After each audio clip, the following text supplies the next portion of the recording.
पाहताय महाराष्ट्रातील सर्वात जलद news network Maharashtra police news 24। सोलापूरमध्ये खासदार प्रणिती शिंदे यांच्यावरील कथित अवमानकारक वक्तव्यावरून राजकीय वातावरण तापले। पालकमंत्री जयकुमार गोरे यांनी केलेल्या वक्तव्याचा काँग्रेस आणि महाविकास आघाडीच्या महिला पदाधिकाऱ्यांनी तीव्र निषेध केलाय। शिवसेना महिला आघाडीच्या जिल्हा प्रमुख प्रियाताई बसवंती यांनी पत्रकार परिषदेत इशारा देत सांगितले की पुढील 10 दिवसात जयकुमार गोरे यांनी जाहीर माफी मागावी, अन्यथा महाविकास आघाडीच्या महिला कार्यकर्त्या रस्त्यावर उतरून आंदोलन करतील। तर काँग्रेसच्या सरचिटणीस ॲडव्होकेट संघमित्रा चौधरी यांनी भाजपच्या नारी शक्ती वंदना घोषणेवर सवाल उपस्थित करत महिलांचा सन्मान केवळ घोषणांमध्ये नसून कृतीत दिसला पाहिजे असं म्हटलंय। या पत्रकार परिषदेला काँग्रेस आणि शिवसेना उद्धव बाळासाहेब ठाकरे पक्षाच्या विविध महिला पदाधिकाऱ्यांची उपस्थिती होती।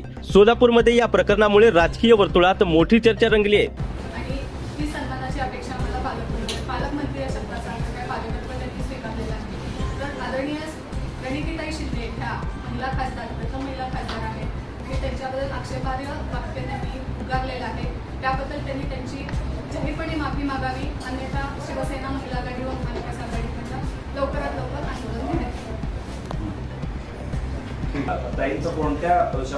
महाराष्ट्र पोलीस न्यूज 24 साठी सोलापूर जिल्हा उपसंपादक मोहसिन आतार।